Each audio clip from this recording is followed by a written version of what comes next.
Who is Urjit Patel? Former RBI Governor Urjit Patel gets a key responsibility at the IMF. Just imagine. Inside the grand headquarters of the IMF in Washington, D.C., representatives from hundreds of countries sit together. The decisions made there determine the direction of the global economy, which country will recover from crisis, and which will be forced to implement tough reforms. In such an institution, when someone from India takes the chair of executive director, it's not just a position. It represents India's credibility, India's experience, and India's economic strength. Recently, when the Government of India nominated former RBI Governor Urjit Patel as executive director at the IMF, it was not just a personal achievement for him, but a symbol of India's growing global influence. Today, we will dive deep into this very subject. But before that, if you're new to our channel, don't forget to subscribe so you always get the updates of our latest videos first. So, without any delay, let's begin today's discussion. The name Urjit Patel instantly brings to mind a turbulent phase in India's economy. A time when the country was going through historic but controversial decisions like demonetization. A time when the introduction of GST was attempting to overhaul the entire taxation system. A time when controlling inflation and maintaining the confidence of foreign investors was a constant challenge. And at that time, the reins of the Reserve Bank of India were in the hands of a governor who spoke little, stayed away from cameras, yet whose decisions had the power to shake the entire financial structure. That man was Urjit Patel. The International Monetary Fund, IMF, is not merely an institution of numbers. It is the last resort for nations caught in deep economic crisis. Be it Argentina, Greece, or Sri Lanka, every country in distress has knocked on the IMF's door. The decisions taken there are not just about economics. They directly affect the lives of millions of people. Having someone from India in a top position at such a forum proves that India is no longer just a spectator, but also a decision-maker in the global economic order. Urjit Patel was born in 1963. His academic journey began abroad at some of the world's top universities. He graduated from the London School of Economics, earned an M.Phil from Oxford University in 1986, and later completed his PhD in economics from Yale University in 1990. A PhD in economics from Yale is not just a degree. It is a gateway into the depths of global economics. It is the place where some of the world's greatest economists study, shaping policies that influence the global financial system. After completing his studies, Urjit Patel joined the IMF directly. From 1990 to 1995, he worked on the desks of countries like the United States, India, the Bahamas, and Myanmar. In other words, his career began on the international stage itself. Just think, the very institution where he first gained experience as an economist is the SAM institution, where he is now set to sit as an executive director. It's like life has come full circle, just as a student returns to his old school, but this time as a teacher or even the principal. After returning to India, from 1998 to 2001, he worked as an advisor in the Ministry of Finance.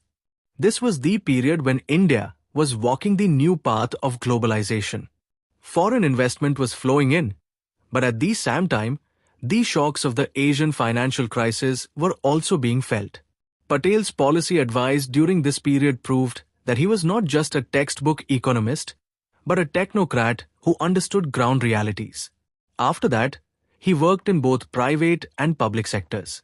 Reliance Industries, IDFC Limited, MCX Limited, and Gujarat State Petroleum Corporation, everywhere his experience grew.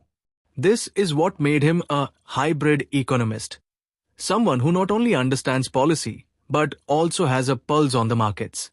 In 2013, when he was appointed as the Deputy Governor of RBI, he handled crucial departments such as monetary policy, economic research, statistics, deposit insurance, and information management.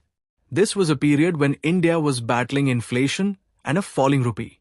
The rupee was weakening against the dollar, and foreign investors were pulling away from India. During this time, Patel implemented a strict monetary policy. By controlling interest rates, he attempted to rein in inflation and stabilize the economy. In 2016, when Raghuram Rajan stepped down as governor, Urjit Patel was appointed as the 24th governor of the Reserve Bank of India. This appointment was anything but easy. The storm of demonetization was about to hit the country, and the responsibility of managing it fell squarely on the shoulders of the central bank.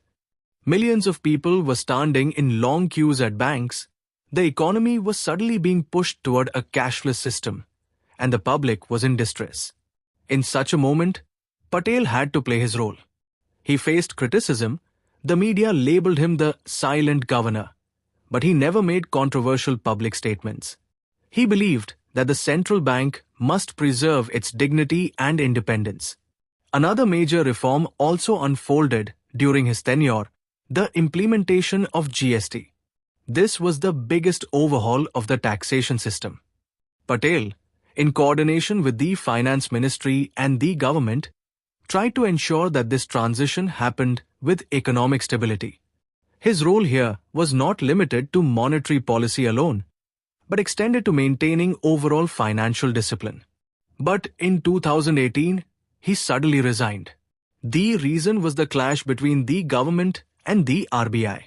The government wanted the central bank to transfer a larger share of its reserves to the center, while Patel strongly believed that the RBI's independence should not be compromised. The disagreement ran so deep that he considered it best to step down. His resignation became one of the biggest stories in India's financial history.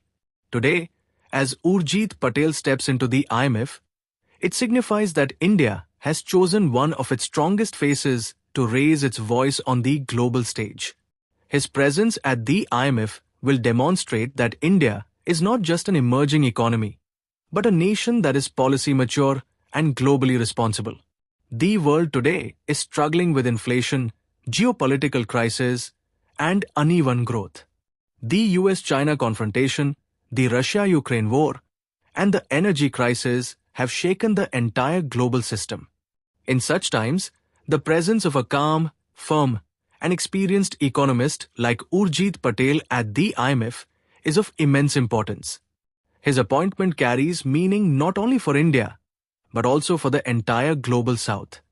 Until now, voices of developed countries dominated at forums like the IMF. Now, India's presence provides an opportunity to highlight the concerns of developing nations. This story also teaches us that nothing is stronger than hard work and integrity. A boy from a Gujarati family who studied abroad led India's central bank and is now at the world's most powerful financial institution. This is a symbol of India's new strength and global stature. Something new, do not forget to like and share this video so that this information can reach others as well. Your likes and shares are a source of inspiration for us. If you have any questions or suggestions, please let us know in the comments. It will be our honor to answer your questions and listen to suggestions. And yes, if you like our content, subscribe to the channel and press the bell icon so that you stay connected with every new story. Thank you. GRT Business YouTube channel sources: news from various news agencies, opinion polls, and other public sources. We try to ensure that every report and summary is accurate and verified, but we are not responsible for any dispute or error. Our aim is only to provide you with accurate information.